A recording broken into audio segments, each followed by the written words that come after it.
இன்றைக்கி 1372 எடுத்துங்க. பேஜ் வந்து 293.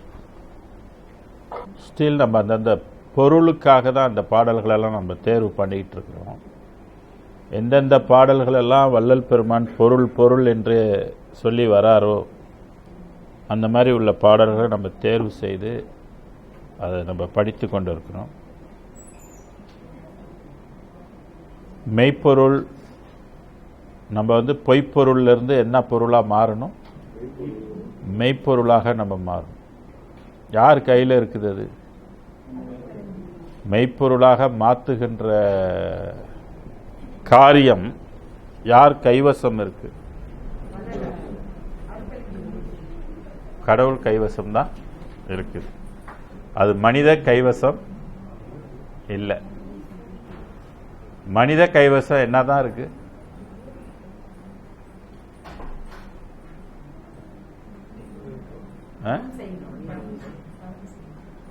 மனிதன் வந்து இவன் பொய்ப்பொருளை கூட மனிதனால, இந்த உடம்பு பொய், இந்த உடம்பு கூட அவனுக்கு செய்யறதுக்கு அவன் வசம் இல்லை. எல்லாம் இயற்கையாக அது ஒரு இது நடந்துகிட்டு இருக்கு. அப்போ மெய்ப்பொருளாக மாற்றுறது வந்து முழுக்க முழுக்க வேறு மனிதன்கிட்ட மட்டும் இல்லை, வேற இறைவரால் கூட இது முடியாது. அதையும் ஒரு பாடலில் சொல்கிறார். சாவதென்றும் பிறப்பதென்றும் சாற்றுகின்ற பெரும் பாவம் தன்னை எண்ணி நோவதென்று புதிதென்று என்றும் உள்ளதால் இந்த நோவை நீக்கி ஈவது மன்றிடை நடிப்போய் நின்னாலே ஆகும் மற்ற இறைவராலே ஆவது ஒன்று இல்லை என்றால் அந்தோ இச்சிறியனால் ஆவது என்ன? ஸோ அந்த மெய்ப்பொருளாக நம்மளை மாற்றுறதுக்கு வந்து ஈவன் பராபரை தெய்வங்கள் வரைக்கும் எந்த தெய்வத்துக்குமே அந்த கெப்பாசிட்டி இல்லை, டேலண்ட் வந்து இல்லை. அந்த உரிமை வந்து அருட்பெருஞ்சோதி ஆண்டவர் கொடுக்கல. அவர்கிட்ட மட்டும்தான் வச்சிருக்கிறாரு. இது தனி, என்னோட ஸ்பெஷல் தனி அப்படின்னு வச்சுக்கிட்டு எப்போ கொடுக்குறாரு? 19th centuryல தான், 19th century வள்ளலாருக்கு தான் முதல்ல அவர் வந்து காரியப்படுறாரு. அதனால தான் சித்தர்களெல்லாம் வள்ளலாரை கண்டு ஏன் வியந்தாங்க அப்படின்னாக்க, வள்ளலார் டிஃப்ரெண்ட் பொருள், இவங்க வேற பொருள், அவர் வேற பொருள், இவங்க வேற பிரைட், அவர் வேற பிரைட், இவங்களோட குவாலிட்டி வேற, அவங்களோட குவாலிட்டி வேற என்பதை கண்டுட்டாங்க. அதை உணர்ந்ததுனால தான் வள்ளலாரை வந்து எல்லாரும் வாழ்த்துனாங்க. வள்ளலாரை பற்றி பேசுகிறாங்க. யார் உனக்கு இப்படி ஒரு உடம்பு செஞ்சு கொடுத்தது அப்படின்னு வியக்கிறாங்க. வள்ளலாரே எல்லா உடம்பையும், அண்ட சராசரங்களை இறைவன் எவ்வளோ பேத்துக்கு உடம்பு செஞ்சு கொடுத்திருந்தாலும் எந்த உடம்பை பற்றி அவர் வந்து வியந்து வியந்து பேசுறாரு? நின்னையே பேசி பேசி வியக்கின்றேனேன்னு சொல்றாரு. எதனால? பிகாஸ் அவர் ஆனந்த மெய்ப்பொருள். ஸோ இங்க 1372வது பாடல்ல வந்து சொல்றாரு, காயலாம் கனியென கனிவிக்கும் ஒரு பெரும் கருணை அமுதே. காய் வந்து எப்போதும் என்ன ஆகணும்? பழம், கனியாகணும். அதுபோல் நம்மளுடைய ஆன்மா வந்து அப்படியே எப்போதும் போல கருத்தே இருக்கணுமா? இல்லை. ஆன்மா வந்து என்ன ஆகணும்? வெளிச்சமாகணும், பிரகாசமாகணும். காய் மாதிரி இருக்கிறது பழமாக ஆகணும். அது பக்குவம் சொல்கிறது. பழுத்த பழமே அப்படின்னு சொல்லுவார் எனக்கு. அது மாதிரி இங்கே வந்து காயலாம் கனியென கனிவிக்கும். அப்போ இந்த அருள் காரியப்பட்டுச்சுன்னா நம்மளுடைய காய் மாதிரி காய்ந்து இருக்கிறோம், நம்ம காய் மாதிரி இருக்கிறோம், பிஞ்சாக இருக்கிறோம், நம்ம என்ன ஆயிடுவோம்? பழுத்துரும். நம்மளுடைய அறிவு பழுத்துரும், நம்மளுடைய உள்ளம் பழுத்துரும், உயிர் பழுத்துரும், ஆன்மாவும் பழுத்துரும். பழுத்த பழம்னு சொல்கிறது. அதனால் காயெல்லாம் கனியென கனிவிக்கும் ஒரு பெரும் கருணை அமுது.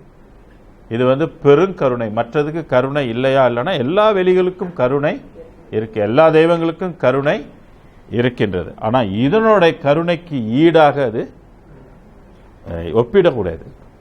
ஏன்னா இது வந்து ஒப்பிட முடியாத, தனக்கு ஒப்புமை இல்லை அப்படின்றது பாடலில் பல்வேறு இடத்துல சுட்டி காட்டி இருக்கிறார்.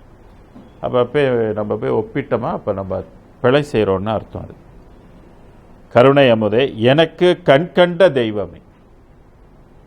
வள்ளல் பெருமானுக்கு கண்கண்ட தெய்வம் அவர். அதான் என்னை ஆண்டு கொண்ட தெய்வம்னு. சிற்றபையில் விளங்குகின்ற தெய்வம் அதே தெய்வம் சொல்வார். அப்ப தெய்வங்கள் பல பல சிந்தை செய்வாரும், சேர்கதி பல பல செப்புகின்றாரும், பொய் வந்த கலை பல புகன்றிடுவாரும், பொய் சமயாதியை மெச்சுகின்றாரும், மெய் வந்த திருவருள் விளக்கம் ஒன்றில்லார், வீண் பொழுது கழிக்கின்றார்கள். ஏன்னா இவர் கண்ட தெய்வம் வேறு. தெய்வங்கள் நிறையா இருக்குது, அதனால தான் நிறையா இருக்குனால தான் நம்மளாம் சிந்தை செய்து கொண்டு இருக்கோம். தெய்வங்கள் பல பல சிந்தை செய்வாரும். ஆனால் வள்ளலார் அதெல்லாம் தெய்வமாக ஏற்றுக்கல. சிற்சபையில் விளங்குகின்ற தெய்வம் அதே தெய்வம். இவருக்கு தெய்வம் எதுன்னு கேட்டிங்கனாக்க சிற்சபையில் உள்ள. அப்போ சைவ சித்தாந்தம் சொல்லுகின்ற சிவம் வந்து இவருக்கு தெய்வமாக அவர் ஏற்றுக்கொள்ள, இவர் அதையும் கடந்து இருக்கின்ற பெருவெளியில் இருக்கின்ற தெய்வம் தான் தெய்வம் அப்படின்னு சொல்ல வருவார். அததான் எனக்கு கண் கண்ட தெய்வம், எங்களுக்குன்னு சொல்லலை, தனித்துவமாக எனக்கு கிடைச்ச தெய்வம் அப்படின்னு என்னை ஆண்டு கொண்ட தெய்வம் சொல்வார். அதே தான் தாயாக தந்தையாக சொல்வார். அதனால் எனக்கு கண் கண்ட தெய்வமே, களி கண்ட அற்புத காட்சி. களி கண்ட என்ன யுகம்? கலியுகம். வள்ளலார் பிறந்தது கூட என்ன யுகம்? கலியுகம். நம்ம இருக்கிறதும் கலியுகம்.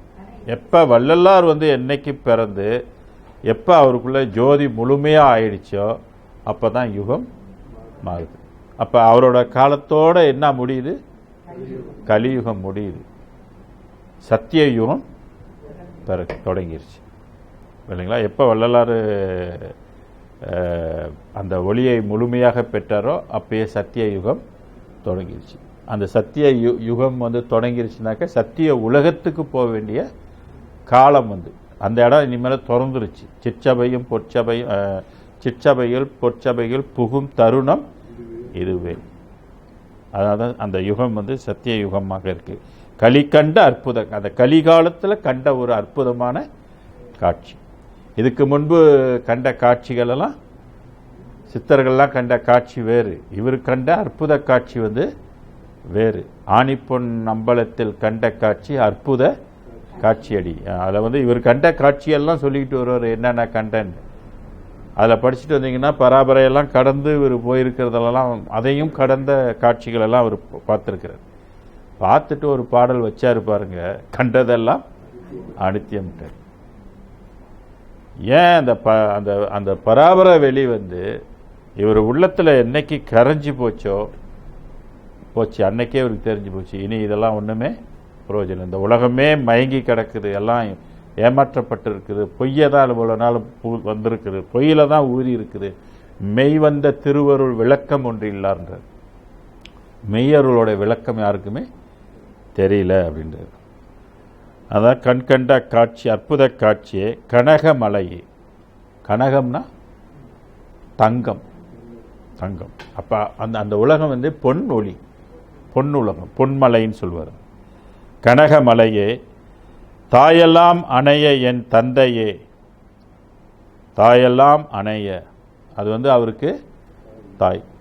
இது இது இது எல்லா இதையும் ஒன்றாக சேர்ந்திருக்கிறதாக்க இது எல்லா தாய்க்கும் இது தாயாக இருக்கின்றது. தாயெல்லாம் அணைய, ஏன்னா இது வந்து அணையுது இல்லையா, கலக்குது இல்லையா. அப்போ நம்மளை கூட்டிகிட்டு போகணுன்னா கடவுள் வந்து நம்மளை என்ன செய்யணும்? கலக்கணும். தாய் அணைய என் தந்தையே, ஒரு தனித்தலைவனை, தனிமையாக இருக்கின்ற, அதனால தான் தனித்திருன்னு சொன்னார். மற்ற பொருளாக இல்லாமல் நீ தனிப்பொருளாக தனி உலகத்தில் நீ வாழு, தனித்தலைவன் அப்படின்னு சொல்றது.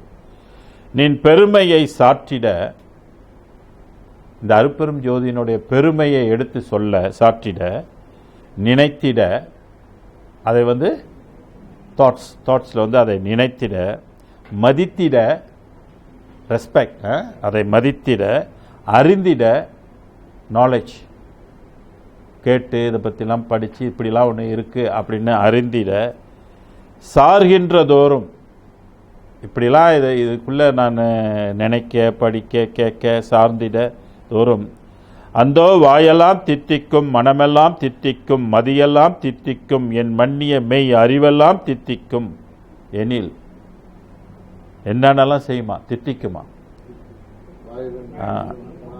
இப்போ நம்ம பொய்ப்பொருளாக இருக்கிறோம். இந்த பொய்ப்பொருளாக இருக்கிறனால கடவுளை வந்து நம்மளால் ருசிக்க முடியல. கடவுளை வந்து இந்த 5 சென்சஸ்னால எதுவுமே நம்ம சுவைக்க முடியல. ஆனால் இவர் வந்து அந்த மெய்ப்பொருளாக ஆயிட்டதுனால உடல் உயிர் உள்ளம் அகம் அகப்புறம் புறம் புறப்புறம் எல்லாமே என்னவாயிடுச்சுன்னா அருப்பெரும் ஜோதி ஆயினதுனால அப்போ என்ன சொல்கிறாரு, அந்தோ வாயெல்லாம் தித்திக்கும்ன்றார். அதை பாடினாலும் எனக்கு வாய் தித்திக்குது, பேசினாலும் வாய் தித்திக்குதுன்றாரு. மனமெல்லாம் தித்திக்குது. அவருடைய மனம் என்ன எப்படி இருக்குன்னா இனிப்பாக இருக்குது, தித்திக்குதுன்றாரு. மதினா அறிவெல்லாம் தித்திக்குதுன்றாரு. மன்னிய என் மை அறிவெல்லாம் தித்திக்கும் எனில் அதன் வரும் இன்பம் என் புகழுவே. அதில் வரக்கூடிய இன்பத்தை என்னால் சொல்ல முடியல. எப்படி நான் சொல்கிறது இன்பத்தை? சாதாரண இன்பத்தையே மனிதனால் சொல்ல முடியாது. அது அவங்க அனுபவிச்சாதான் அது தெரியும். இங்கே பராபர இன்பத்தை வந்து சித்தர்கள்லாம் என்ன பாடியிருக்காங்க, யான் பெற்ற இன்பம் பெருக இவ்வையகம். அப்போ அவங்க ஒரு இன்பம் கண்டிருக்கிறாங்க. அந்த மண்ணும் கீழே இருக்கிற வெளியிலையும் 5வது வெளி 7வது வெளியிலையும் இன்பம் பெற்றிருக்கிறாங்க. அவங்களும் என்ன சொல்கிறாங்க, இன்பம் பெற்றிருக்கிறாங்க இல்லைங்களா? பூலோகத்திலையும் மனிதன் வந்து எதில் அடி போட்டுட்ருக்கிறாங்க, இன்பத்தில் இது பண்ணிகிட்ருக்கான். ஒன்று அந்த போதைப் பொருளை சாப்பிட்டுட்டு அவன் சொல்கிறான் இதில் இருக்கிற இன்பம் வேறு எதில் இருக்குன்றான் இல்லைங்களா? ஒருத்தன் தண்ணியை போட்டு அடிச்சுட்டு இதில் இருக்கிற இன்பம் இதில் இருக்குன்றான். இன்னொன்று வேறு மாதிரி உடல் இன்பங்கள் இருந்துட்டு இதில் உள்ள இன்பம் வேறு எதில் இருக்குது அப்படின்னு மனித மனம் எப்போதும் எதை தேடி போகுது, இன்பத்தை தேடி போகுது. அது இப்படி போனால் நல்லதில்லை. உள்ளுக்கு போணுச்சுன்னா இன்பத்தை தேடி எங்கே போகணும்? இங்கே உலகம் சாதாரண உலகியல் மக்கள் இந்த ரகசியம் தெரியலன்னா உலகியல் இன்பம் தான் தேடுவாங்க. இந்த உலகியல் இன்பத்திலேயே ரொம்ப மேக்சிமமான ஒரு இன்பம் எதுன்னு கேட்டாக்க எதுவாக இருக்கும்? இந்த உலகியல்ல காமம் தான். ஏன்னா அது எந்த வெளிக்கு உள்ள இன்பம்? அது பராபரையோட இன்பம் அது. அப்போ மனிதன் அந்த அதில் அந்த இன்பத்தை நாடுறதுல நியாயம் இருக்கா இல்லையா? உயிர் இல்லையா? உயிர் சுகம் தானே அது. அதில் இருக்கிற உயிர் வந்து சுகப்பொருள் இல்லையா? அது வந்து கருப்பைக்குள்ளே போனால் என்ன ஆகிடும்? கருப்பிடிச்சிருது இல்லையா? அது இன்பம் தானே, உயிர் இன்பம் தானே. அது குழந்தையா வந்துட்டா நம்ம கொஞ்சிரோம் இல்லையா இல்லைங்களா? அது நீர்க்கூறாக இருக்கும்போது சுகம் கொடுத்து தானே டிஸ்சார்ஜ் ஆகுது. அப்போ இன்பம் எங்கே இருக்குது? அங்கே தானே இருக்குது. அதையும் கடந்து ஒரு இன்பப் பொருள் இருக்குது. வள்ளலார் சொல்கிற அந்த இன்பத்தை நான் என்னென்று சொல்லுவேன். அப்போ மனிதனுடைய நோக்கம் வந்து எப்படியாவது அவன் இன்பம் அடையணும். அதை இன்னைக்கு ரொம்ப சீப்பாக என்ன அதோட வீக்னஸ் தெரிஞ்சுக்கிட்டானுங்க. மனிதனோட இன்பம் வந்து எது எதுலலாம் மனிதன் இன்பம் தேடுவான்னு தெரிஞ்சு இன்றைக்கி ட்ரக்ஸ் எல்லாம் நிறையா செஞ்சு மனிதனை வந்து பயன்படுத்த வச்சு அவனை அடிக்ட் ஆக்கி பெரிய ஒரு மில்லியன் கணக்கான காசு டேர்ன் ஓவர் இன்றைக்கி ஓடிட்டுருக்கு. உலகம் முழுவதும் ஓடிட்டுருக்கு இல்லைங்களா? Big turnover. அந்த இன்பம் ஒன்றுக்காக. அதே மாதிரி உலகத்தில் எந்தெந்த பொருள்லாம் இன்பம் கொடுக்குதோ அது ஒரு பெரிய மார்க்கெட் அது இல்லைங்களா? ஏன்னா இன்பம் வந்து மனிதன் எப்போதுமே அதை நாடுகின்ற ஒரு அடிக்ட் மாதிரி அது. அப்போ கடவுளும் எப்படி இருக்கிறாருன்னா அவரும் இன்பமாக இருக்கிறார்.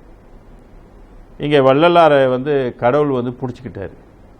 நீ இன்பத்தை தேடி என்னை தேடி வா, என்னை தேடி வா, என்னை தேடி வரும்போது நீ மேலும் மேலும் மேலும் என்ன அடைவாய்? இன்பம் அடைவாய். அப்படி பார்க்கும்போது உண்மையிலே இன்பம் எங்கே இருக்குன்னா ஸ்பேஸில் தான் இன்பம் இருக்குது.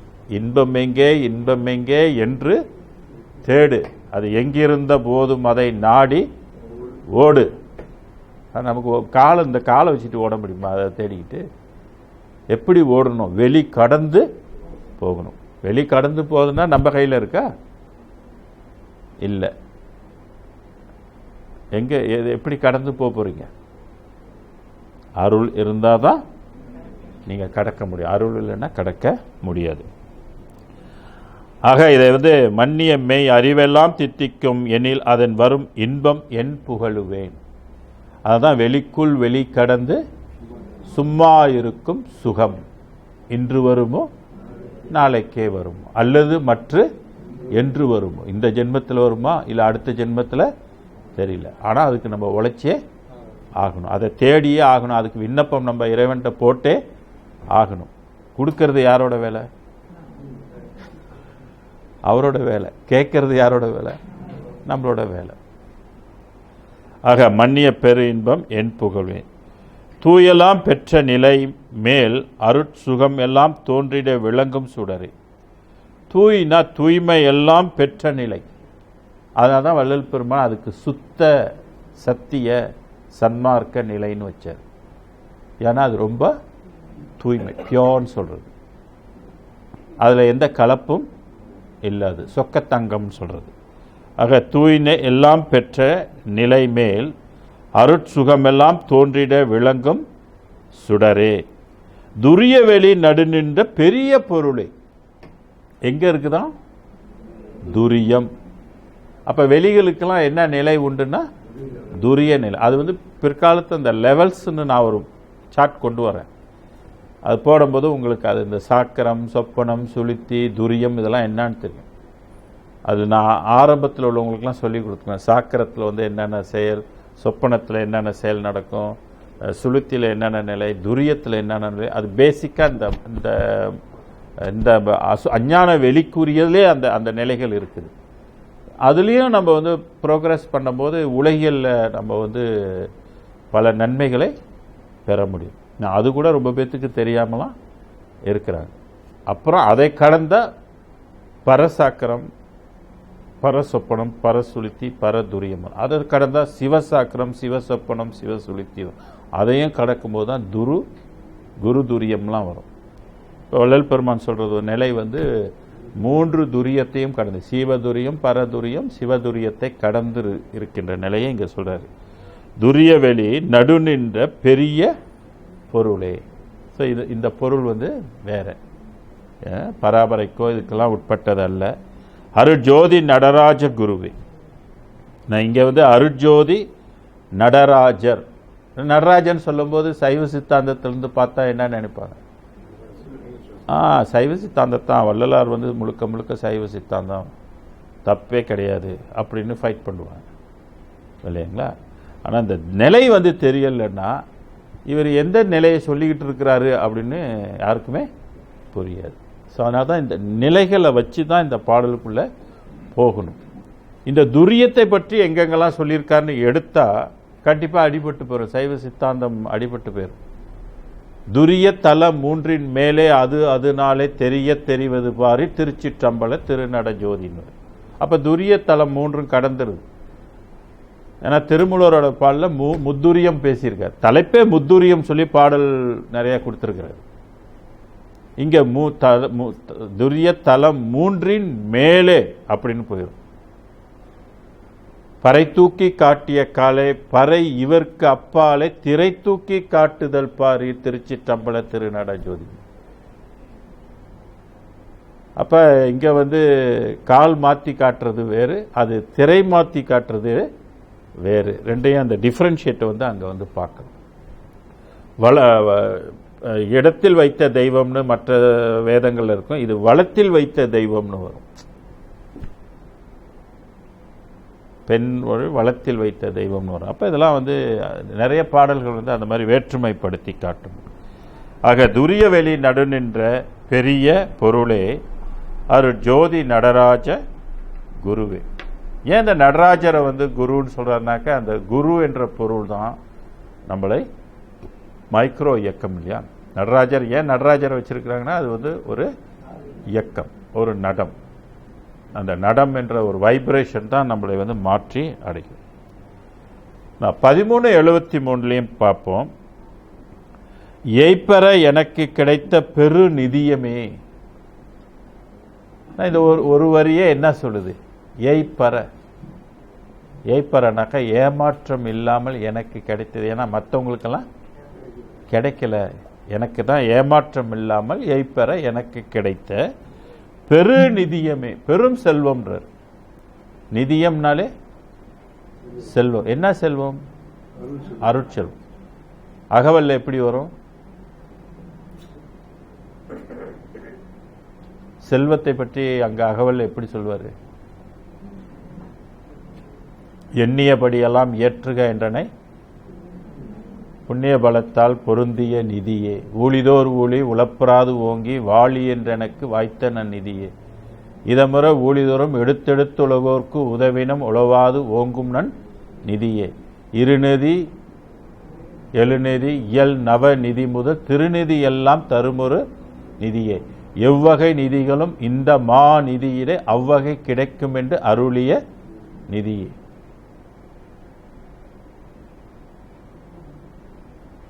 இந்த நிதி கிட்ட என்னென்ன கிடைக்குமா? எல்லா நிதியும் கிடைக்கும். லட்சுமி கும்பிட்டா எங்க இருக்கிறாங்க? விஷ்ணு. அருப்பெரும் ஜோதி கும்பிட்டா என்னன்னா இங்க பொம்பளையா இருக்கிறாங்க, அங்க பொம்பளையா இல்லை, ஆனா எப்படி இருக்கிறாங்க? ஜோதியா இருக்கிறாங்க. அப்ப ஜோதியா கும்பிடுறது வந்து பெரிய நிதி, பெரிய செல்வம், பெரிய லட்சுமி. அது லட்சுமி கடாட்சம் பொருந்தி இல்லைங்களா? அதே மாதிரி சரஸ்வதி கும்பிட்டா எங்க உள்ளவங்க? பிரம்ம வெளிதான் இல்லைங்களா? அங்க வந்து பராபரையும் கடந்து கும்பிட்டாக்கா அது என்ன மாதிரி? அறிவு. ஆனா இங்க அங்க வந்து வள்ளலார் வந்து அதை பெண்ணா காட்டல. எப்படி காட்டிட்டாரு? ஒளியா காட்டிட்டாரு, வெளியா காட்டிட்டாரு. அப்ப ஞானத்துல இதை விட அது உயர்ந்து இருக்குதா இல்லையா? நிச்சயமா உயர்ந்து இருக்குது இல்லைங்களா? அப்ப தனியா போய் கும்பிடணும், லட்சுமி கும்பிடணுன்ற அவசியம் இல்லை, சரஸ்வதி கும்பிடணும்னு அவசியம் இல்லை. அருப்பெரும் ஜோதியை கும்பிட்டாக்கா எல்லாமே அடைஞ்சிருச்சு. அது அந்த தெய்வங்களுக்கு உள்ள அறிவை விட இதுக்கு கூட இருக்கு. ஏன்னா பராபரை அறிவுக்கே அது 10 அறிவு தான், இவருக்கு 12 அறிவுனாக்கா அப்ப எதை கும்பிடணும் எல்லாரும்? எது ஹையஸ்டா அதை வந்து கும்பிடணும். அது அதனால தான் ஏய்ப்பெற எனக்கு கிடைத்த பெரு நிதியமே எல்லாம் செய் வல்ல சித்தாய் என் கையில் அகப்பட்ட ஞான மணியே. அவர் கையில அகப்பட்ட, அவருக்கு கிடைத்தது. ஒரு பாடல சொல்வாரு, என் பிடிக்குள் அகப்பட்டதோ பிறர் பிடிக்க அகப்பட்டதில்லை என்பது. என் கைக்கு அகப்பட்டது போல் மற்றவங்க பிடிக்குது அகப்படலைன்னு. இப்போ இதெல்லாம் சான்றுகள். வள்ளலாரோடைய அருப்பெரும் ஜோதி தனி தெய்வம், மற்றவங்களுக்கு கிடைக்கல என்பதற்கு அந்த மாதிரி வரிகள் எல்லாம் வந்து ரொம்ப சான்றாக இருக்குது. அது மாதிரி இங்கேயும் சொல்றாரு, என் கையில் அகப்பட்ட ஞான மணியே என்ன எளிமையும் விடாத நட்பே. எளிமையும்னாக்க இனி எத்தனை பிறப்பு எடுத்தாலும் இது விடாது. மற்றதெல்லாம் என்ன ஆயிரும்? விட்டுடும். இதுதான் கைவிட மாட்டான் எக்காலத்திலும். இப்போ நம்ம எவ்வளோ கும்பிட்டுட்டு இடையில விட்டுட்டா கூட நம்ம அடுத்த ஜென்மம் திருப்பி எடுத்து கண்டினியூ பண்ணியே ஆகும். நீங்கள் இடையில விட்டுட்டா கூட அது உங்களை விடாது. நீ என்னை ஒரு காலத்தில் கும்பிட்டுட்டு ஏன் விட்டுட்டேன்னா அது தேடி பிடிச்சிரும் உங்களை, உங்களுக்கு மறுபடியும் தூண்டி உங்களை இழுத்து கொண்டு வரும். ஏன்னா இதோட பொறுப்பு வந்து அப்படிப்பட்ட பொறுப்பு. எல்லா உயிர்களும் கடைசி உயிர் வரைக்கும் இது வந்து விடாது. ஏன்னா எல்லா உயிர்களும் அதோடைய பிரதிநிதி. ஸோ அதனால் இது விடுமானாக்க அதை விடாது. அதான் எளிமையும் விடா நட்பே கைப்பற என் உள்ளே இனிக்கின்ற சர்க்கரை கட்டியே. கைப்பு என்பது கசப்பு. இது கசக்குமா? கசக்காது, மாறாக இனிக்கும். இனிக்கின்ற சர்க்கரை கட்டியே. இக்கரை கடந்தில் அக்கறையே இருப்பது சிதம்பர சர்க்கரையே. இந்த சர்க்கரைன்னு வந்ததுனாலே என்னமோ தெரியல, வடலூர்லாம் இப்போ சர்க்கரை கொடுக்க ஆரம்பிச்சிட்டாங்க. விளங்குங்களா? ஆமாம். கருணை அமுதே, மிக கருணை கொண்ட ஒரு அமுதமாகும் இறைவன் இங்கே இருக்கின்றான். கற்பக வனத்தே கனிந்த கனியே. கற்பகம் அப்படின்னாக்கா அழிவில்லாதது. வனம் என்றால் காடு. கற்பக வனம் என்பது அழிவில்லாத காடு. இது சிவக்காடு. கனிந்த கனியே, அதில் கனிந்து இருக்கின்ற கனியாக இருக்கின்றது. எனது கண் காண வந்த கதியே. எனது கண் காண வந்த கதியே, இது அவருடைய கண்ணுக்கு மட்டுமே கண்ட கதி. மெய்ப்பயன் அளிக்கின்ற தந்தையே.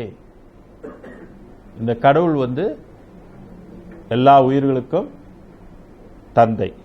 அதனால இது வந்து என்ன பயனை கொடுக்கணும்? இது பொய் பயனை தராது. இது கொடுத்தால் மெய்ப்பயனை தான் தரும். அதனால் மெய்ப்பயன் அளிக்கின்ற தந்தையே, தாயே, என் வினையெல்லாம் தீர்த்த பதியே. அப்போ இந்த கடவுளை என்ன செய்ய முடியும்?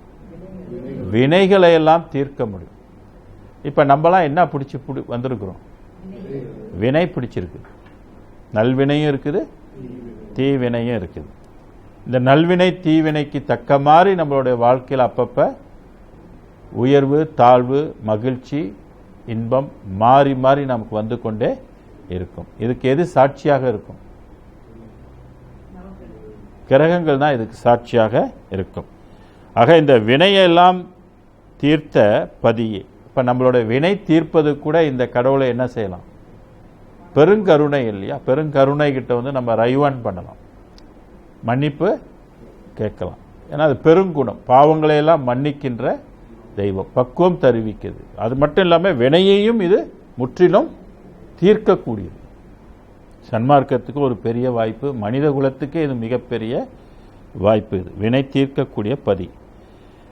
மெய்ய என் தெய்வமே, மெய்யான தெய்வமே. மெய்யானனா உண்மையான தெய்வம். அதான் சிற்சபையில் விளங்குகின்றதான் உண்மையான தெய்வம். அப்போ மற்றதெல்லாம் எது கரையுது, அந்த வெளி கரைஞ்சா அந்த தெய்வமும் பொய்த்து போகுது. அப்போ பராபரை வரைக்கும் என்ன ஆயிடுச்சுன்னா எல்லாம் பொய். அதான் கண்டதெல்லாம் அனித்தியம் நெறி, பொய் நெறி அனைத்தினும் புகுத்தாது என செந்நெறி செலுத்திய சிற்சபை சிவமை. ஏன்னா இது வந்து மெய்யான இடத்துக்கு தான் உங்களை கொண்டு போகும், மெய்யான உலகத்துக்கு கொண்டு போகக்கூடியது. அதனால் மெய்யான தெய்வமே. பாருங்கள், மெய்யான தெய்வமாக இருந்தால் கூட எல்லாருக்கும் அது அந்த வாய்ப்பை கொடுத்துருக்குதா? கண்டுபிடிச்சிருக்கிறாங்க இதுதான் யாரும் எது உண்மையான தெய்வம்னு யாரும் தேடுறதில்லை. சரிங்களா? என்ன நமக்கு கிடைச்சிருச்சோ அதை பிடிச்சிக்கிட்டு இதுதான் உண்மை, இதுதான் உண்மைன்னு சொல்வார். எம்பொருள் எம்பொருள் என்று சொல்லும் எல்லா உலகத்துக்கும் ஒன்றை செம்பொருள் இது இங்கு வந்து பாரு என்பார். செம்பொருளை வந்து பார்த்துட்டு அப்புறம் உன் பொருள் எப்படிப்பட்டதுன்னு நீ பேசு. பெருந்தெய்வத்தை வந்து நீ பார்த்துட்டு அப்புறம் உன் தெய்வத்தை பற்றி நீ வந்து பாரு, அப்போ தெரியும். இது பெருசாக பார்க்காமலே இருந்துக்கிட்டு அதை பிடிச்சிக்கிட்டு ஏன் தெய்வம்னாக்க கண்டுபிடிக்க முடியுமா? ரகசியத்தை கண்டுபிடிக்கவே முடியாது. அதனால் மெய்யான சிவபோக விளைவே. இது ஆன்மா போய் அந்த இதோட கலப்பது சிவ போகம். அது வந்து நம்மகிட்ட கலந்தா சிவ யோகம். நாம் போய் அது உலகத்தில் கலந்தா சிவ போகம். சிவபோக விளைவே என் மெய்மை உறவே. இதுதான் எல்லாருக்கும் உறவு, உண்மையான உறவு. அப்போ நீங்கள் எவ்வளோ நாமம் சொல்கிறீங்களோ, எவ்வளோ பக்தியாக இருக்கிறீங்களோ, எவ்வளோக்கு எவ்வளோக்கு நம்பிக்கை வைக்கிறீங்களோ, எவ்வளோக்கு எவ்வளோக்கு விசுவாசம் வைக்கிறீங்களோ இல்லைங்களா, எவ்வளோக்கு எவ்வளோக்கு அதுக்கிட்ட விண்ணப்பம் செய்கிறீங்களோ, அதையே நத்தி இருக்கிறீங்களோ, நம்பி இருக்கிறீங்களோ, அதுதான் உங்களுக்கு உள்ள உறவு. அப்போ மற்ற உறவெல்லாம் காலத்தால் என்ன? வீடு வரை உறவு, வீதி வரை மனைவி, காடு வரை பிள்ளை, கடைசி வரை யாரு? உங்கள் பின்னால் யார் உறவுக்கார? யாரும் இல்லை. அப்போ நமக்கு உறவுக்காரர் உண்மையிலே எங்கே இருக்கிறாரு? நமக்குள்ளே இருக்கிறார். யாரையும் நம்ப வேணாம், இவரை மட்டும் நம்பணும். இவரை நம்பினாதான் நம்மளை கொண்டு போய் சேர்ப்பார். இல்லைன்னா வேறு தெய்வங்கள் இனி காலமும் இல்லை அதுக்கு. அதான் மெய்மை உறவே. அதனால தான் பெருமான் ஒருமையுடன் நினைது திரு மலரடி நினைக்கின்ற உத்தமர்த்தம் உறவு வேண்டும். இந்த ஒருமையாக இறைவனோட ஒருமை பெற்றிருக்கிற ஆள் யார்? உலகத்தில் எடுத்துக்கிட்டால் ஒரே ஒரு ஆள் தான், வள்ளலார் ஒரு ஆள் தான் இருக்கிறார். அப்படி அந்த ஒரு ஆளை கண்டுபிடிச்சி நம்ம உறவாக வச்சு கும்புறது எவ்வளோ பெரிய பாக்கியம். அதுவும் இந்த அடுத்த 5ஆம் தேதி வருகின்ற அக்டோபர் 5ஆம் தேதி இந்த உலகத்துக்கு நம்மளோட உறவுக்காரு பிறந்த நாள். இந்த உலகத்துக்கு வந்திருக்கிறார், அவதரித்திருக்கிறார்.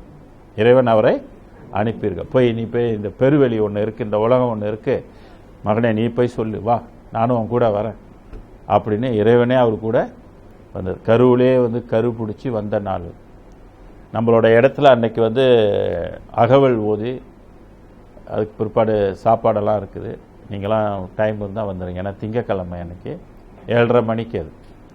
இந்த மாதிரி எல்லா சென்டர்லேயும் இந்த நாளை வந்து முக்கியமாக நம்ம வந்து கட்டாயம் செஞ்சு ஆகும்.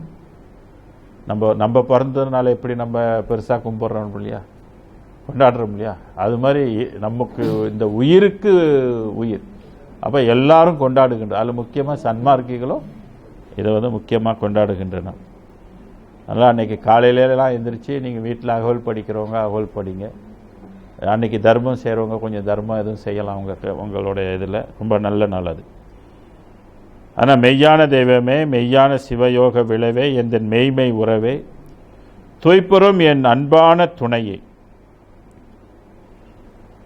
உய்ய வைக்கின்ற தூய்ப்புறும் தூய்மை உறும் எனது அன்பான துணையே, சுத்த அன்பு என் இன்பமே, வள்ளலாருடைய இன்பம். அதுதான் உண்மையான இன்பம். சுத்த சன்மார்க்க நிலையே, பாருங்க, சுத்த சன்மார்க்க நிலையை கொண்டு போய் நம்ம வேற நிலையோடு போய் இணைக்க முடியாது. ஏன்னா சுத்த சன்மார்க்கம் என்பது ஒரு தனி நிலை. அப்போ நிலை அறிந்து நம்ம வணங்கணும். நிலையை பற்றி தெரியலன்னா நம்ம இதை படித்தாங்கன்னா எல்லாம் ஒன்றுன்ட்டு போயிடுவாங்க. நல்ல வேலை முதல்ல நம்ம போட்டதே நிலைகளை பற்றி போட்டோம். அப்போ தான் தெரியும் நம்ம இந்த வேதம் எந்த நிலைக்கு உரிய வேதம், எங்கேருந்து எந்த நிலையிலிருந்து நமக்கு கிடைத்த வேதம். அது ரொம்ப ரொம்ப முக்கியமான ஒரு விஷயம். அத சுத்த சன்மார்க்க நிலையே, துரிய வெளி நடு நின்ற பெரிய பொருளே. மீண்டும் அதே தான் சொல்றாரு, துரிய வெளியில் இருக்கின்ற பெரிய பொருள் அருள் ஜோதி நடராஜ பதியே அப்படின்னு சொல்லியிருக்கிறார்.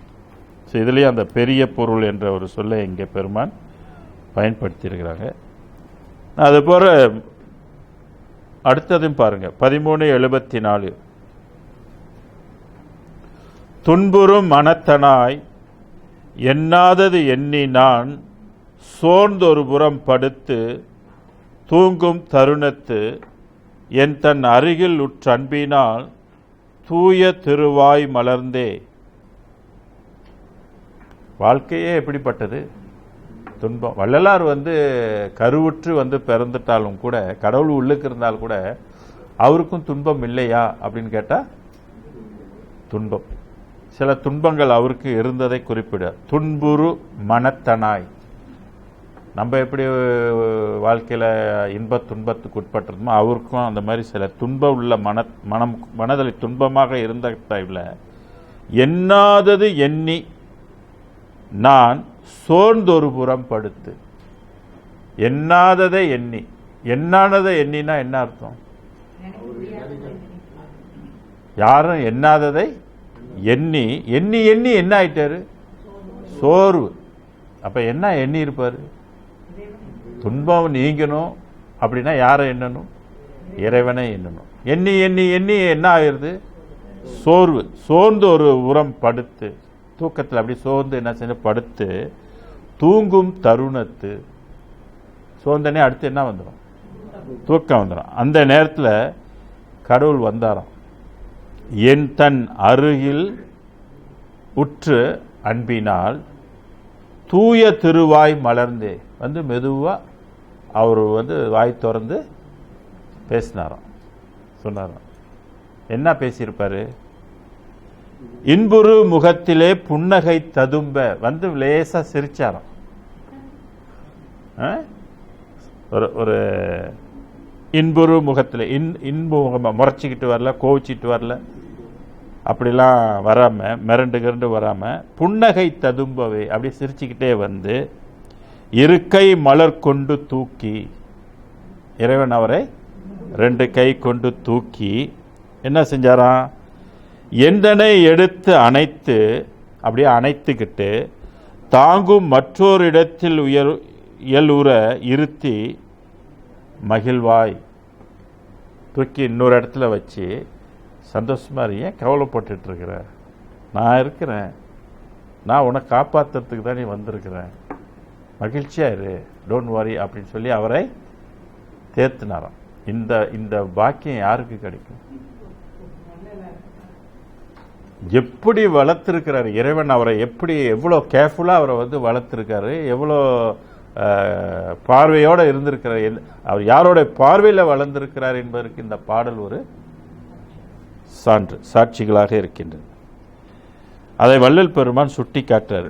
வன்பெரும் பெருங்கருணை அமுதளித்து இடர் நீக்கி வைத்த நின் தயவை அந்தோ நினைக்கிறார்.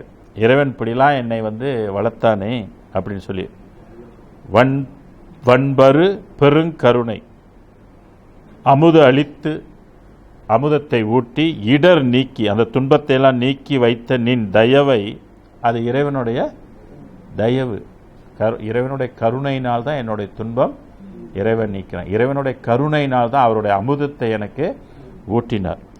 அந்தோ வள்ளலே உள்ளுதோறும் அதை நினைச்சு பார்க்கிறாரு இல்லைங்களா? கடவுள் இப்படிலாம் எனக்கு உதவி செஞ்சாரே, உள்ளுதோறும் நினைக்கும் தோறும் உள்ளகமெல்லாம் இன்ப வாரி அமுது ஊறி, அதை நினைச்சாலே எப்படி இருக்குதான், என்ன ஊறுதான், உள்ளகம் எல்லாம் இன்ப வாரின்றது. வாரின்னா மலைன்னு சொல்ற மாதிரி, இன்ப வாரி அமுது ஊறி, அமுது மேலும் மேலும் அமுது உள்ளுக்கு என்ன செய்தான், ஊறுதான். ஊறி ஊறி ஊறி துன்பற, ஊற ஊற துன்பம் நீங்க மேற்கொண்டு பொங்கி ததும்ப, உள்ளுக்கு உள்ளத்துல இன்பம் பொங்குதான், பொங்கி ததும்ப இச்சுகவண்ணம் என் புகழுவேன். இந்த சுகத்தை நான் எப்படி சொல்லுவேன்? சுகத்தை என்ன வாயில சொன்னா புரிய வைக்க முடியுமா? ஒரு முட்டாய் அந்த முட்டாய் இனிப்பா இருக்குனாக்க வாயில போட்டு சப்பி சாப்பிட்டு பார்த்தா தான் அதோட இனிப்பு அவங்கவுங்க தெரியும், இல்லைன்னா அந்த சுகத்தை சொல்ல முடியாது. ஸோ அவர் சொல்றாரு, அந்த இன்பத்தை என்னால் சொல்ல நான் என்னன்னு சொல்றது அப்படின்னு சொல்றாரு. இப்போ இறைவன் என்பவன் அவ்வளோ ஒரு இன்பமான பொருளாக இருக்கிறான். துரிய வெளி நடு நின்ற பெரிய பொருளே அருட்பெரும் ஜோதி நடராஜ குருவே.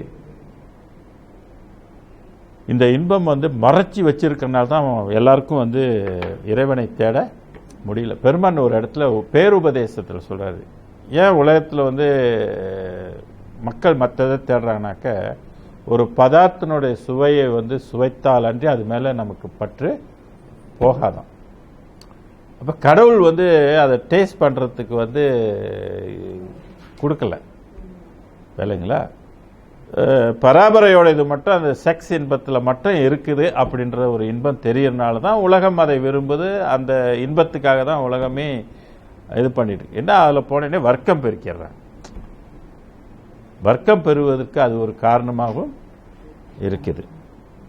ஆனால் அதையும் கடந்து ஒரு இன்பம் இருக்குன்னா அதை நான் என்ன என்று சொல், நீ பாரு, அதை என்னால் சொல்ல முடியாது. நீ கடவுளை கேட்டு நீ கடவுள் உனக்குள்ள கலந்தாருனாக்கா உனக்கு தெரியும், நீ அப்போ பாரு அப்படின்ட்டார். துரியவெளி நடு நின்ற பெரிய பொருளே அருட்ஜோதி நடராஜ அரசே.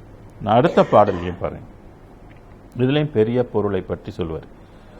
ஓங்கிய பெருங்கருணை பொழிகின்ற வானமே. இப்போ வானத்திலேருந்து என்ன பொழியும்? மழை பொழியும். இறைவன் என்பவன் எப்படியா? மலை போல. அவனோட கருணை அவ்வளோ பெருசான். ஓங்கிய பெருங்கருணை, ஓங்கியன்னா உயர்ந்த கருணை, நீண்டு ரொம்ப பெரிய கருணை, அதான் ஓங்கிய பெருங்கருணை பொழிகின்ற வானமே. அது வானம்ன்ற, வானம்னாலே வெளிதான், ஸ்பேஸ். இந்த பாடல்லாம் ஸ்பேஸை தானே வருது. அப்போ ஸ்பேஸ் எவ்வளோ முக்கியமாக இருக்கு நம்ம தெரிஞ்சுக்கணும். ஒருமை நிலை உரு ஞானமே, ஒருமை நிலை உரு ஞானமே. இது என்ன செய்யணும்? இந்த வானம் ஒருமையாக நம்ம ஒருமை நிலை வந்தால் ஞானம் ஆட்டோமேட்டிக்காக நமக்குள்ள வந்துடும். தனித்தனியாக இப்போ நம்ம படிக்கிறலாம் இந்த அஞ்ஞான வெளியில் படிச்சுக்கிட்டு போட்டுக்கிட்டு இருக்கிறோம். நான் அந்த வெளி ஆயிட்டாக்க ஆட்டோமேட்டிக்காக என்ன வந்துடும்? ஒருமை வெளி ஞானமே. ஒருமை நிலை பெற்றுவோம். ஒருமை நிலை உரு ஞானமே. ஒருமை நிலை பெற்றாதான், அதான் நீங்களாம் ஒருமையுடன் இருங்கன்வர். ஒருமையுடன் இன்னது திரு மலரடி நினைக்கின்ற உத்தமை வரும். அப்போ நம்ம இன்னும் இப்போ ஒருமையில் இல்லை, நம்ம டுவெல்ட்டின்னு சொல்லுவாங்க, ஒன்னஸ்ஸாக இல்லை சரிங்களா? ஏன்னா நம்மளுடைய மனம் எத்தனையோ வெளி கடந்து இருக்குது. அதனால உயிரும் அந்த உயிரும் இல்லை, புலன்களும் இல்லை. ஸோ இது வந்து டோட்டலாக வேறையாக இருக்கணும். உபயபத சத தலமும், உபயம் என்பது ஒன்றுக்குள் ஒன்றாக இருக்கும்போது அதை உபயம்னு சொல்லுவாங்க. சத தலமும் எனது இதய சத தலமும், இதயம்னா மனம், உபய பத சதத்தலமும் என் இதய சதத்தலமும் ஓங்கும் நடு ஓங்கும் சிவமே. அங்கே சிவமாக என்ன செய்யுதுன்னா அவருடைய இதயம் உளம் முழுதும் சிவமாக ஒளியாக ஓங்குகின்ற சிவமேனர். இங்கே சிவம்னும் போது நம்ம எந்த சிவத்தை எடுத்துக்கொள்ளணும்? பழைய சிவமா சுத்த சிவமா? சுத்த சிவம்னு நம்ம எடுத்துக்கொள்ளணும்.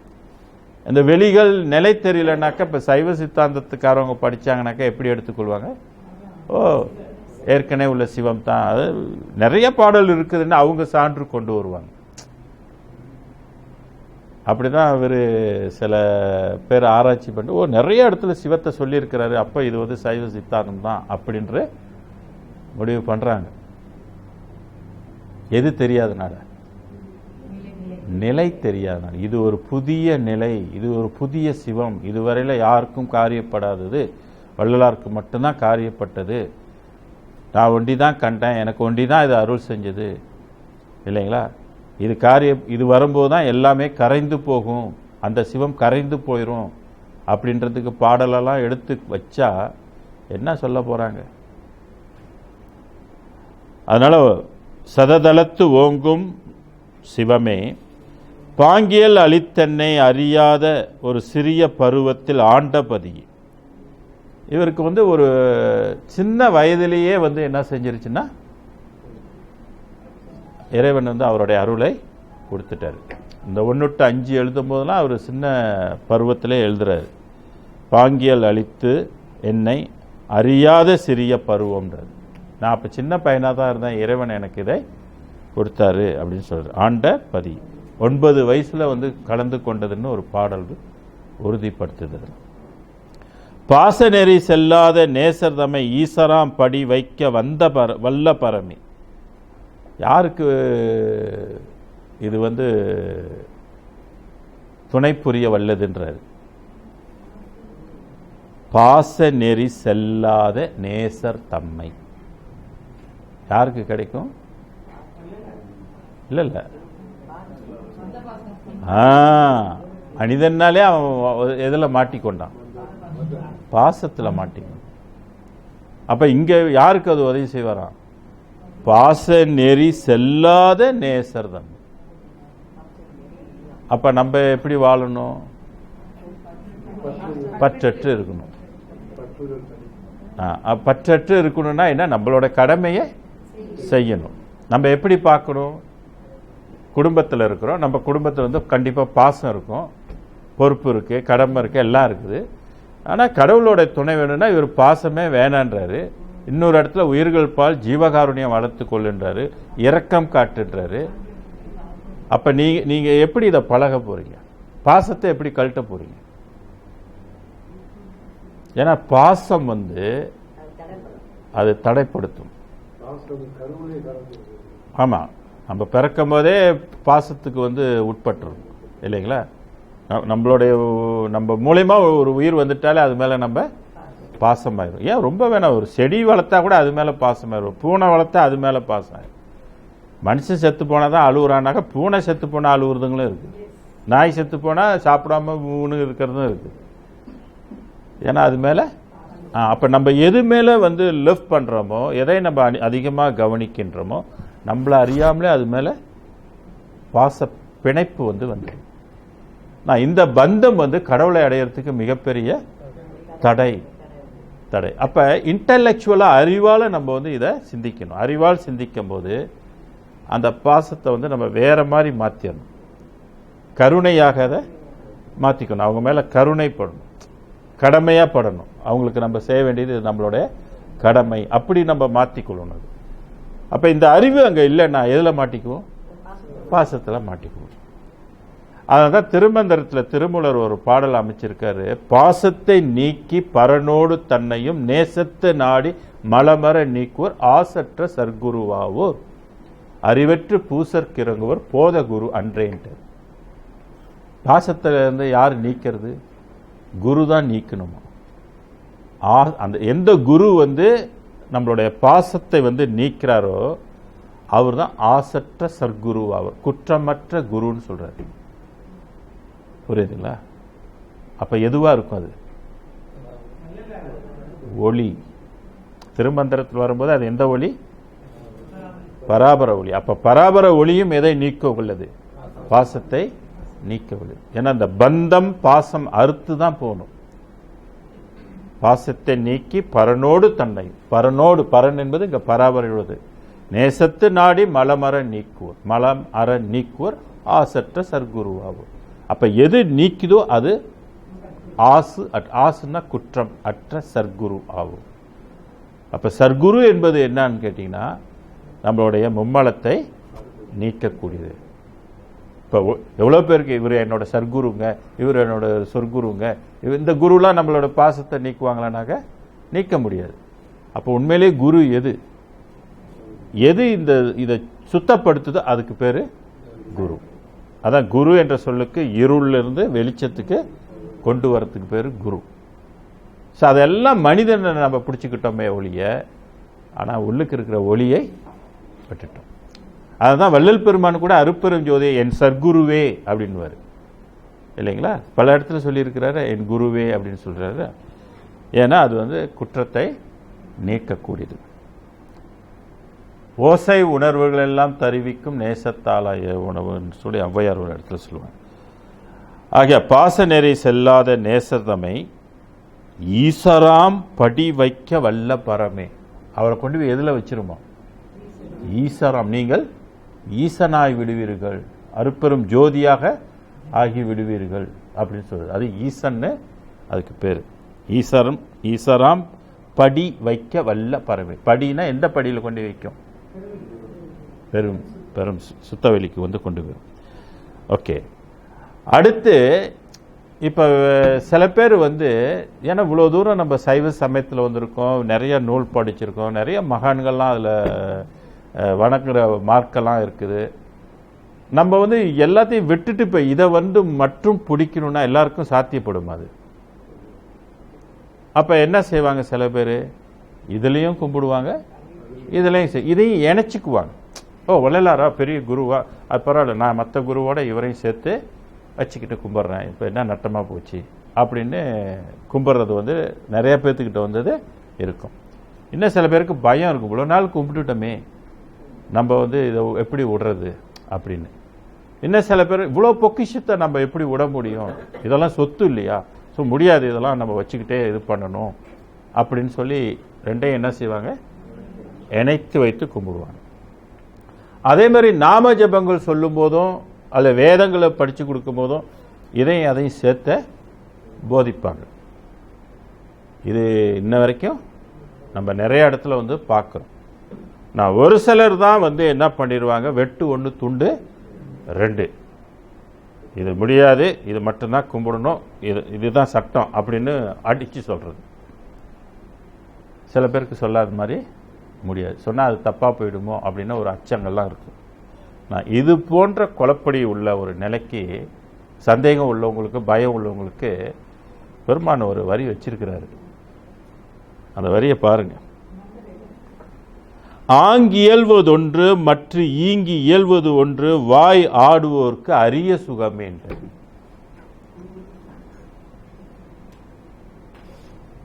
டீல் எப்படி வச்சிருக்கிறாரு பாருங்க. ஆங்கி இயல்வதொன்றும் மற்ற ஈங்கி இயல்வது ஒன்றும், வாய் ஆடுவோருக்கு அரிய சுகமே. அங்க ஒரு கால் இங்க ஒரு கால் வச்சுக்கிறாங்களே, இது ரெண்டும் வைத்துக்கிட்டு இதுல வாய் ஆடுபவர்களுக்குன்னா இதுல வந்து பெருமைப்பட்டு கொண்டு பேசிக்கின்றவர்களுக்கு இது அரிய. ஏன்னா அது சிறுநெறி, இது பெருநெறி. அருளியல் எப்படி காரியப்படும்? மனம் எதை பற்றுகின்றதோ, எதை பேசுகின்றதோ, எதை நினைக்கின்றதோ, எதுகிட்ட வேண்டுகின்றதோ அதுக்கு தக்க மாதிரி அந்த அருள் அதுதான் வந்து கருப்பிடித்து உங்களை வந்து வளர்க்கும். அப்ப ரெண்டையும் இங்க பண்ணினா எது வரும்? கண்டிப்பா இது வராதுன்றுச்சு, நான் வர முடியாது. எது சிறுநேரி சென்றார்த்தம். இதுக்கு சான்றாக நம்ம இன்னும் பாடல் கொண்டார். சிறுநெறி சென்றார் தம்மை பிரிந்தானே.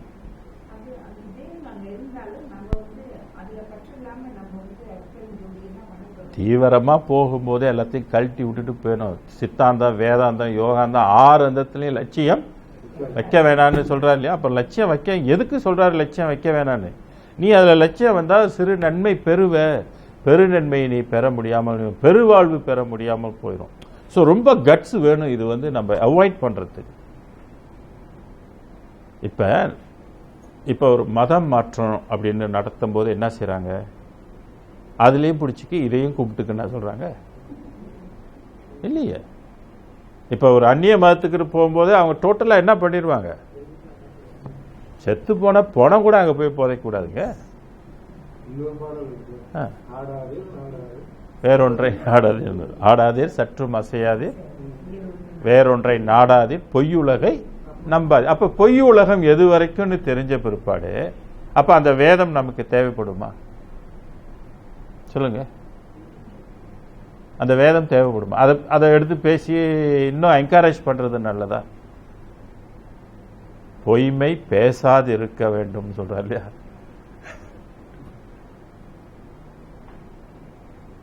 புரியுதுங்களா? இதெல்லாம் கடவுளே நமக்கு சொல்ற, நீ என்னை நல்லா தெரிஞ்சுக்கிட்டன்னா நான் உன்னை நல்லா அறிந்தாரை அறிந்தானே. என்னோட கேமை நீ புரிஞ்சுக்கிட்ட, தூக்கி போட்டனாக்க நான் உன்னை அக்செப்ட் பண்ணிக்கிறேன். நீ என்னோட விளையாட்டை நீ கண்டுபிடி. இது இறைவனோட விளையாட்டு. எல்லாத்தையும் பொய்யாக்கி பாப்போம் எந்த பிள்ளை தூக்கி போட்டு நம்மளை தேடி வருது. அப்ப நம்ம என்ன செய்யணும்? நம்ம தெளிவு அடையணும். அதனால தான் நிறைய படிக்க படிக்க படிக்க தான் நமக்கு தெளிய வரும். இந்த இடத்துல நம்ம வந்து இல்லை இதெல்லாம் அப்பா இதெல்லாம் பழசு, இதெல்லாம் தொன்மையானது, இதெல்லாம் எப்படி விடுறது அப்படின்னா, இதில் உள்ளது பூரா எதில் வச்சிருக்கிறாரு? பெருவெளிக்குள்ள அடங்கி இருக்குது. இதில் உள்ள ஞானம் எல்லாம் அது கொடுத்தது தானே. இந்த ஞானம் எல்லாம் அங்கிருந்து விரிந்து வந்தது தானே. லூஸ் பண்றதுக்கு என்ன இருக்குது? அப்ப பற்று வைக்கும் போது என்ன செய்யறது? அதோட அது லிங்க் ஆகுது. இது கலந்துக்குது.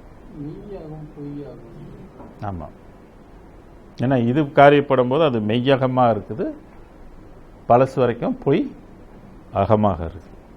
ஆங்கி இயல்வது ஒன்றும் மற்ற ஈங்கி இயல்வது ஒன்றும் வாய் ஆடுவோருக்கு அரிய சுகமே.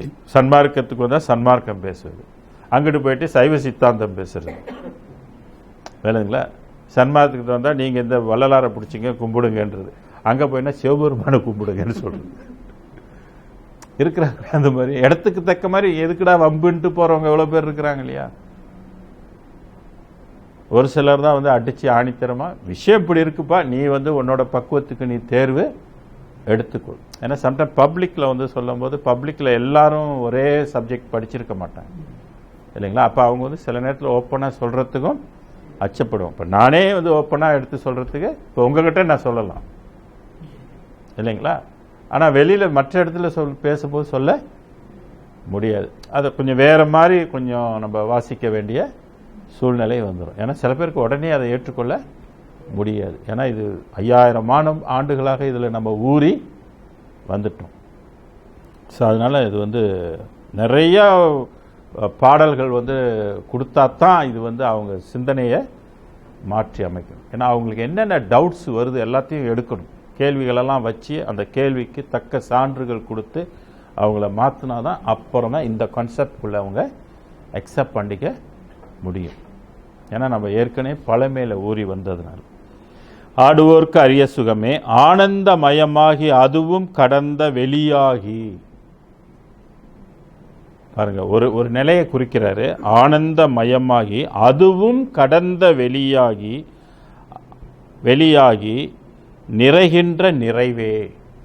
அப்ப பராபரையில் வந்து நிறைவு இல்லை, அதுவும் ஆனந்த நிலை தான். ஏன்னா திருமந்திரத்திலே ஆனந்தத்தை பற்றி திருமூலர்லாம் பாடியிருக்கிறாரு, சித்தர்கள் எல்லாம் பாடியிருக்கிறாங்க. ஆனால் அந்த வெளியையும் கடந்த ஒரு நிறைவாக ஒரு வெளி இருக்கின்றது. ஆகி நிறைகின்ற நிறைவே தூங்கி விழு சிறியேனை தாங்கி எழுகின்ற எனது தூக்கம் தொலைத்த துணையே. எல்லாரும் என்ன செஞ்சிட்டு இருக்கிறாங்க? தூங்கி விழுந்துகிட்டு இருக்கிறோம். அப்படின்னா என்ன அர்த்தம்? எது தூங்கிக்கிட்டு இருக்குது? அன்னாடம் எல்லாரும் தான் தூங்கி விழுந்துட்டு இருக்கிறோம். ஆனால் உள்ளுக்கு இன்னொன்று தூங்கிக்கிட்டு இருக்குது. ஆத்மாவும் தூங்கி விழுந்து கிடக்குது. தூங்கி விழு சிறியேனை தாங்கி எழுகென்று எனது தூக்கம் தொலைத்த துணையே. ஆன்மா என்ன செஞ்சிட்டு இருக்குது? உள்ளுக்கு தூங்கிக்கிட்டு இருக்குது. அந்த ஆன்மாவை தாங்கி எழு என்று எனது ஆன்மா விழிப்பு வந்துருச்சுன்னா தூக்கம் தொலைந்து போகும். இப்போ என்ன, ஆன்மா விழிக்காம தூங்காம இருக்கிறதுக்கு முயற்சி பண்ணிட்டு இருக்கு. அவரு எது விழித்தால் எது போயிடும்? ஆன்மா விழிப்படைஞ்சா தூக்கம் தொலைந்து போயிடும் இல்லைங்களா? தூக்கம் தொலைத்தான் ஆக்கம் கொடுத்தான். நம்ம தூங்காம இருந்தா என்ன ஆயிரும்? மறுநாள் ஆக்கம் வருமா? ஆக்கம் வரும். சோறு வந்துடும், தூக்கம் வரும், சொருகும் இல்லைங்களா? அப்படியே மூளைலாம் ஜேம் ஆயிரும், ஒழுங்காக சிந்திக்க முடியாது. போய் நல்லா தூங்கி எந்திரிச்சாதான் அடுத்து நமக்கு வரும். ஏன்னா நம்ம என்ன வெளி? அஞ்ஞான வெளியில் போய் நீங்கள் போய் தூக்கத்தை குறைச்சி இது பண்ணக்கூடாது இல்லைங்களா? உள்ளுக்கு ஆன்மா இது அதான் சூழ்ச்சி அறிவித்துன்னு பெருமான் சொல்லுவார். தூங்காது விழித்திருக்கும் சூழ்ச்சி அறிவித்து என்னை தாங்கிய துணைன்னு ஒரு பாடலில் சொல்லுவார். அப்போ சூழ்ச்சின்னா அது ஒரு ரகசியம், டெக்னிக் தெரியணும். ஒரு டெக்னிக் தெரியாமல் இந்த வெளியில் இருந்துட்டு தூங்காமல் இருக்கணும்னு போட்டு இதை மல்லு கட்டிக்கிட்டு இருந்தா கண்டிப்பாக நோய் வந்துடும். ஸோ தூங்கி வேலு சிறியேனை தாங்கி எழுகின்ற எனது தூக்கம் தொலைத்த துணையே. அப்போ தூக்கம் தொலைஞ்சி போச்சுனாக்கா அது என்ன? எதுக்கு தூக்கம் இல்லை? பெருவெளிக்கு தூக்கம் இல்லை, பரபரைக்கும் கூட தூக்கம் இல்லை. இன்னொன்று தெரிஞ்சுங்க, அந்த இடத்துக்குள்ள ராப்பகல் இல்லை. அப்போ ராப்பகல்னா இந்த அஞ்ஞான உலகத்துக்கு கீழே தான் சூரியன் சந்திரனுடைய ஆட்சி. இதுக்கு மேலே போனாக்க சூரிய சந்திரர்களோட ஆட்சி. உள்ளுக்கு போகும்போது சூரிய சந்திரனுக்கு வேலை இல்லை. அப்படின்னா 9 பிளானட்ஸுங்களையும் நம்ம கடந்துடணும். புரியுதுங்களா? நம்மளுடைய 2 பகுதி, இது அவுட்டர் பகுதி, இன்னொன்று உள்ளுக்கு கடந்து போகிற பகுதி. அது நான் அடுத்து 1:3:7:7 பாருங்க.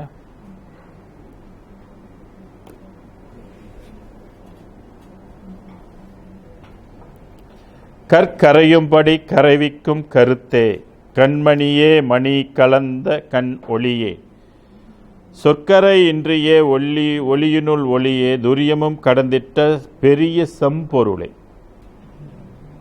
கற்கரையும்படி கரைவிக்கும் கருத்தை. அந்த வரியை கவனிங்க. கற்கரையும்படி. எது கல்? கல்னா கல். இந்த மனம் கல். இந்த மனம் கல் போன்றது, பாறை போன்றது. கரையுமா அப்படின்னா கரையவே கரையாது. அப்படியே வச்சு பெட்ரோலை ஊற்றி கொளுத்துனா கூட இது எரியுமானாலும் எரியாது. இதை எந்த கிருமியாவது பிடிச்சி சாப்பிட்டு ஒன்றும் இல்லாமல் ஆக்குமா அப்படின்னாலும் ஒன்றுமே சாப்பிடவும் முடியாது. அது கேன்சர் கிருமிலாம் இதை போய் சாப்பிடாது, அட்டாக் பண்ணாது, இது ஒன்றும் பண்ண முடியாது. அப்போ எந்த வகையிலும் இதை கரைக்க முடியாது. கங்கையில் போய் நீங்கள் விழுந்தாலும் கரையாது. 12 வருஷம் கும்ப தண்ணியை ஊற்றினாலும் கரையாது. எதுக்குமே இது அசையாது. இப்படி எதுக்கும் அசையாததை அசைய வைக்கும். இதை கரைய வைக்கும்ன்றது எது? கற்கரையும்படி கரைவிக்கும் கருத்தை. இந்த கருத்து இருக்குத, இந்த விளக்கம் இருக்குத, இந்த நெறி இருக்குத, இது என்ன செய்யும்னா கரைய வைக்கும். நீங்க இந்த வெளியே நினைக்க நினைக்க நினைக்க இந்த இதை இது கரைக்கும். பெருமான் சில பாட சொல்ற, நினைச்சாலே இது அவனுக்கு உருகுதுன்னு வரும்.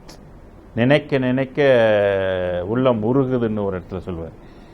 அதான் கற்கரையும்படி கரைவிக்கும் கருத்தே கண்மணியே மணியில் கலந்த கண் ஒளியே. என் கண் மணியில் கலந்த கண் ஒளியாக இருக்கின்றது. அதனால தான் அந்த மாதிரி இறைவனோட பவர் கலந்துச்சுன்னா எவ்வளோ நுண்ணிய பொருளை இது பார்க்கக்கூடிய சக்தி பெறுது. அம்னி பிரசன்ட் இல்லையா? கடவுள் என்பவர் அம்னி கேனாட் சி. ரொம்ப நுண்ணிய பொருள். பசுமாட்டினுடைய ஒரு ரோமத்தை எடுத்து அதை 100ஆ பிளந்து, 100ல் 1 எடுத்து 1000ஆ பிளந்து, 1000ல் 1 எடுத்து 1,00,000 கூறு போட்டு அந்த லட்சத்தில் ஒன்றை எடுத்து 1,00,00,000 கூறு போட்டால் தான் அருட்பெரும் ஜோதி. அப்போ எவ்வளோ நுண்ணி. அப்போ அதை பார்க்கறதுக்கு என்ன மாதிரியான கண்ணு வேணும், என்ன மாதிரியான பவர் வேணும் அந்த கண்ணுக்கு.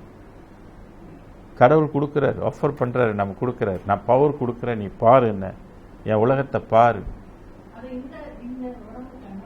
ஆமாம், இந்த உடம்பு கண்லேயே அதை பார்க்கக்கூடிய சக்தி அதுக்கு வந்துடும், பவர். அதான் வல்லாருடைய கண் அப்படியே சூரிய பிரகாசம் மாதிரி இருக்கும்னு சொல்லுவாங்க.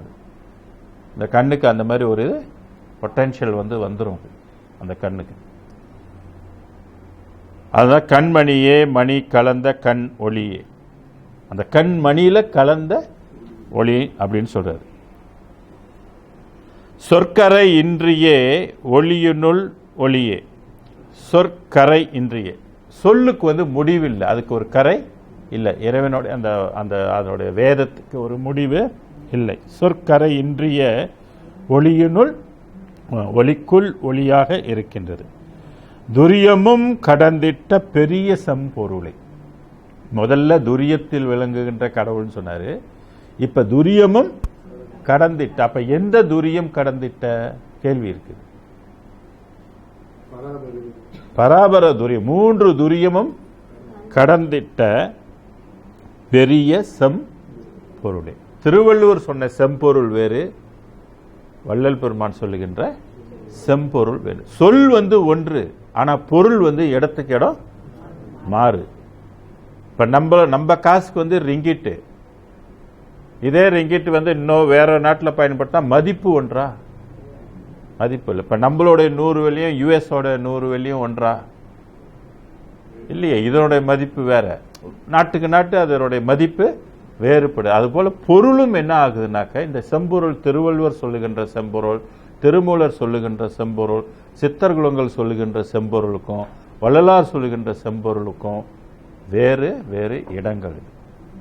ஏன்னா அது வேற நிலைக்குரிய செம்பொருள், இது வேற நிலைக்குரிய செம்பொருள். அதனால பெரிய செம்பொருளே சிற்கரை திரையறு திருவருட்கடலே. சிற்கரை திரை அரு, இது என்ன செய்யும் அப்படின்னு கேட்டீங்கன்னா, எல்லா திரையையும் நீக்கக்கூடியது. இந்த அருள் காரியப்பட்டு திரையெல்லாம் நீக்கின்னு சொல்ற இல்லையா, திரைமறைப்பெல்லாம் தீர்த்தாங்காங்கே அருளில் திருட்டும் அருட்பெரும் ஜோதி. அதான் சிற்கரை திரை.